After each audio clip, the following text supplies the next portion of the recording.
So, having decided that you want to read the Bible, which version or translation are you going to use?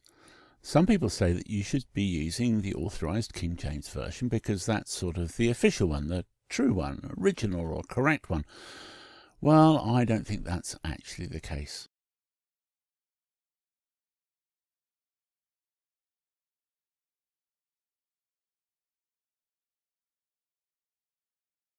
Especially because it really isn't an accurate translation anymore. It certainly was once, indeed probably the finest translation available at the time.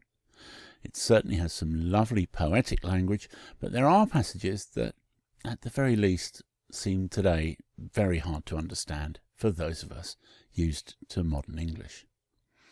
Put simply, the King James or Authorized Version has language that just doesn't make sense anymore. I'll give you an example from Matthew 6:34. Sufficient unto the day is the evil thereof. Now, many of us might be able to decipher that, but it is an extra unnecessary step where we're in effect having to translate the translation. The phrase simply doesn't mean what it once did. A more modern translation would read, "Each day has enough trouble of its own." Now, it might be that we just have to put up with that if it was the only valid translation and was somehow spiritually superior to all others, which I don't believe it is. Another idea is that the Authorized Version is the original Bible.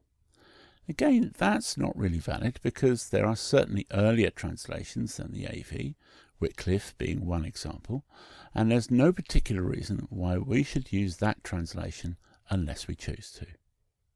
So, if we decided to go elsewhere, which of the more modern translations should we use and how can we get hold of a copy? Well, I'd recommend you choose one you find you get on best with.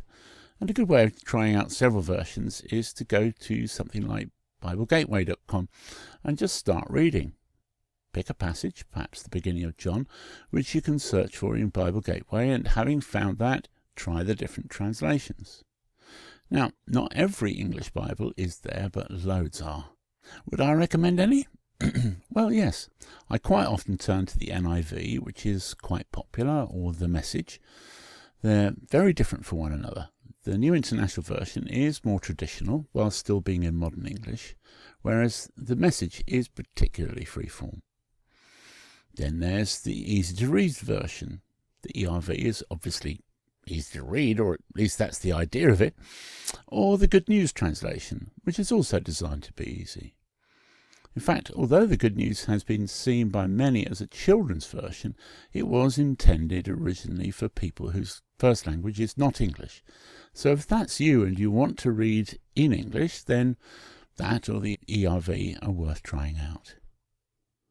But turning that on its head, you could start with a children's version as an easy-to-read one, such as the International Children's Bible.